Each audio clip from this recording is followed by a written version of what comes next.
The Lord be with you. A reading from the beginning of the Holy Gospel according to Matthew.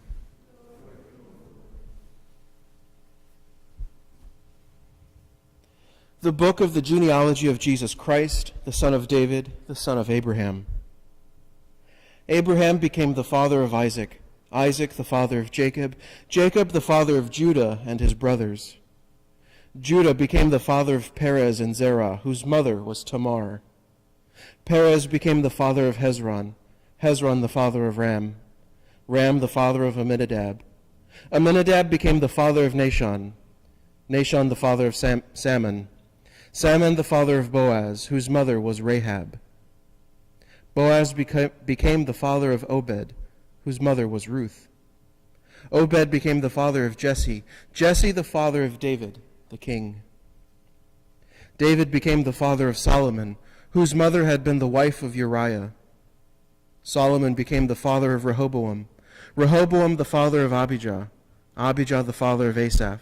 Asaph became the father of Jehoshaphat, Jehoshaphat the father of Joram, Joram the father of Uzziah.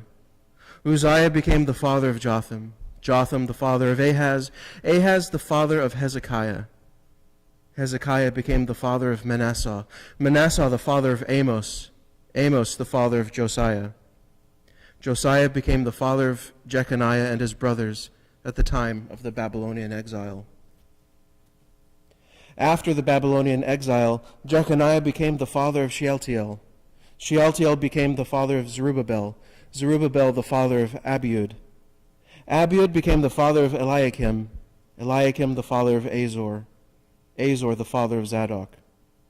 Zadok became the father of Achim, Achim the father of Eliud, Eliud the father of Eleazar.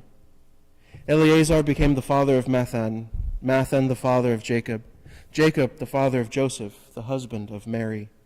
Of her was born Jesus, who is called the Christ. Thus the total number of generations from Abraham to David is 14 generations. From David to the Babylonian exile, 14 generations. From the Babylonian exile to Christ, 14 generations. The Gospel of the Lord.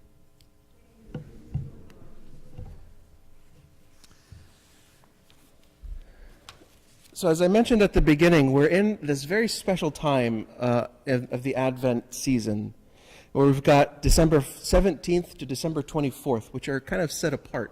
Wherever they fall in the month, we've got these special days leading up to Christmas. And I don't think it's a coincidence that we've got these the genealogy from the Gospel of Matthew and this snippet from the book of Genesis, where we've got Jacob kind of giving his sons the people, the land, representing that covenant relationship that God has entered into with his people. And that's really one of the interesting things and the special things about our faith as opposed to the many other Babylonian or other pagan religions, is that God chooses to be with us and enters willingly into this contract is not the best word for it, this covenant which is mutually beneficial. God doesn't need us for anything. God is God. And yet he chooses to humble himself and to work with us and to be with us. And that's the beauty of this genealogy. I realize not a lot of people find things like this as exciting as I do. But one of the fascinating things that we see in this genealogy, first of all, it's split up into the kind of the main chunks of our salvation history, from Abraham to the king, from the king to the exile, and from the exile to the return of the king. And this is the beauty of our faith, of that incarnation, that God doesn't just kind of work in magic, here we are, everything is solved. He works in the history.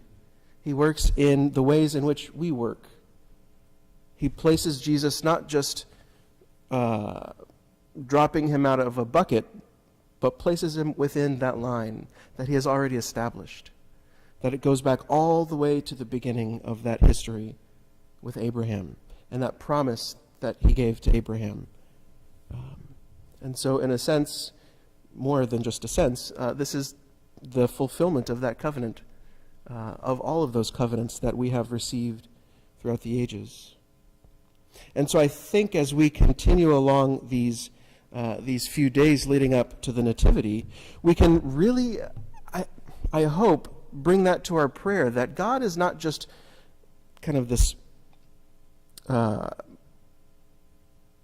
deity up in the sky that puts things in motions and takes a step back, but that is at work in our world, in our lives. And we see that through some of these characters that we find in this genealogy. We don't often find in ancient texts explicit mentions of women. And here we've got quite a number. Tamar, Rahab, Ruth, the wife of Uriah, Bathsheba. And I think there's a wonderful example there that shows that God is at work not just in the kingly and the royal and what we would expect, but in every aspect of our world. That even in the messiness of that situation with David and Bathsheba, excuse me, even in the messiness of Tamar and what her brothers did, that God is still at work, leading up to the birth of the Savior, the birth of the Messiah. And there's something to hope for in that even in the messiness of our lives, Christ has still been born 2,000 years ago, and we patiently await that second coming with such fervor and such, hope.